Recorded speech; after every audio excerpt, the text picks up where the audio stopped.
Hello friends, I am Aprati. Welcome back to our channel plants space. कुछ दिन पहले हमने आपसे एक वीडियो शेयर किया था जिसमें अपराजिता के पौधे को सीड से ग्रो करना शेयर किया था। डायरेक्ट पौधे से फलियां तोड़कर उनके सीड्स ग्रो किए थे। काफ़ी अच्छा रिजल्ट हमें मिल गया था। तो अभी प्लांट पे फ्लावरिंग भी स्टार्ट होने लगी है। तो हमारा जो व्यूअर्स का फर्स्ट क्वेश्चन है वो ये है कि सीड से ग्रो किए हुए प्लांट पे हमें कितने दिन में फ्लावर्स मिल जाते हैं। तो सीड से ग्रो किए हुए प्लांट का रिजल्ट आप देख सकते हैं। सितंबर में हमने ये प्लांट्स ग्रो किए थे और अभी रिजल्ट आपके सामने है। प्लांट फ्लावर्स भी दे रहा है, कलियां भी बना रहा है और इस पे सीड्स भी बनने लगे हैं, यानी जो सीड पॉड होता है, फली जो होती है, वो इस पे आने लगी है। तो प्लांट्स हेल्दी हैं। दोनों पौधों को हमने सोचा था ज़मीन में लगाएंगे लेकिन टाइम नहीं मिल पाया, इसीलिए इसी पॉट में ये लगे हुए हैं। तो आगे देखेंगे क्योंकि अभी तो इनका डोरमेंट सीजन स्टार्ट होगा। सेकंड क्वेश्चन ये होता है कि हम अपराजिता के पौधे को सीड से कब ग्रो कर सकते हैं। तो हमने कई बार आपसे शेयर किया है कि आप फरवरी से लेकर अगस्त तक कभी भी अपराजिता के पौधों को सीड से ग्रो कर सकते हैं। लेकिन कुछ व्यूअर्स कमेंट्स करते हैं कि हमारे तो सितंबर अक्टूबर में ग्रो किए हुए प्लांट्स भी काफ़ी अच्छे से ग्रोथ कर रहे हैं। तो हम इसलिए मना करते हैं क्योंकि सितंबर अक्टूबर में जब आप कोई पौधा सीड से ग्रो करते हैं अपराजिता का, तो उसको ग्रोथ करने का इतना समय नहीं मिल पाता है और फिर डोरमेंट सीजन स्टार्ट होने लगता है।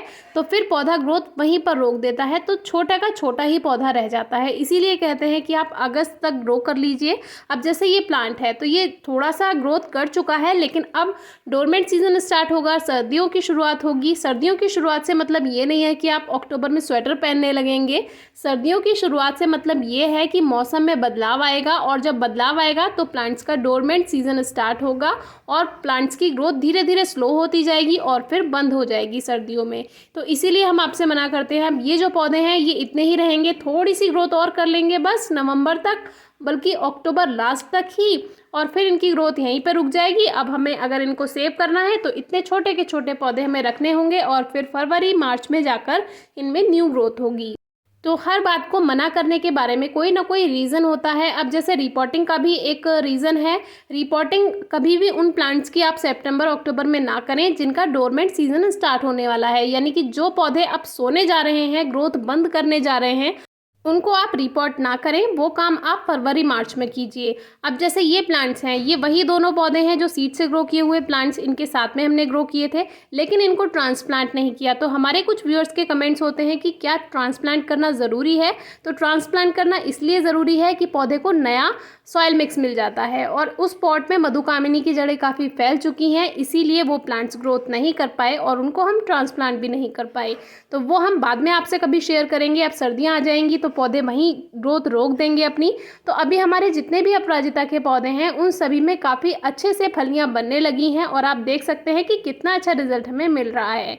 ये जो प्लांट है जो हमने सीड्स ग्रो किए थे उसमें एक पौधा जो था तो उसमें देखिए कितनी सारी फलियां बन रही हैं। शुरू में इसमें काफ़ी ज़्यादा बंदरों ने अटैक किया था, लेकिन अब ये प्लांट जो है हमारी तुलसी महारानी जी ने रोका हुआ है, क्योंकि जो तुलसी जी हैं वो काफ़ी अच्छी ग्रोथ कर चुकी हैं और उनमें ये पौधा थोड़ा सा छुपा हुआ है। तो इसीलिए इनकी फलियां थोड़ी बच गई हैं। तो तुलसी जी की कृपा हमारे पास अभी बनी हुई है हमारे पौधे पर, अपराजिता पर। तो कुछ सीड्स हमने कलेक्ट किए हुए हैं और जो अपराजिता की पत्तियां पीली होंगी अब इस मौसम में, तो इसके बारे में एक वीडियो हमने शेयर की हुई है, वो भी आप डिस्क्रिप्शन बॉक्स में चेक कर सकते हैं। तो इस तरह से ये फलियाँ जब पूरी तरह से ब्राउन हो जाएँ तभी आप इनको कलेक्ट करें। और इस तरह की ग्रीन जो सीड पॉड होते हैं, फलियाँ जो होती हैं हरी, इनको आप बिल्कुल भी ना तोड़ें, क्योंकि फिर आप अगर सीड कलेक्ट करते हैं और उसको ग्रो करते हैं तो जर्मिनेशन नहीं होगा उनमें, क्योंकि हरी और कच्ची फलियां में जर्मिनेशन आपको देखने के लिए बहुत कम मिलता है। कोई सीड जर्मिनेट हो जाए तो वो आपका लक है, लेकिन हरे बीज कभी भी ग्रो नहीं होते हैं। लेकिन कुछ ऐसे प्लांट्स होते हैं जिनके जो हरे बीज होते हैं, ग्रीन सीड्स होते हैं, अगर आप उनको कलेक्ट करते हैं और ग्रो करते हैं तो वो हो भी जाते हैं। तो आगे इस पर भी कभी अलग से वीडियो शेयर करेंगे। हमारे कुछ व्यूअर्स के कमेंट्स आते हैं कि आपके प्लांट्स बहुत अच्छी ग्रोथ करते हैं, आप ऐसा क्या अपने प्लांट्स में डालते हैं।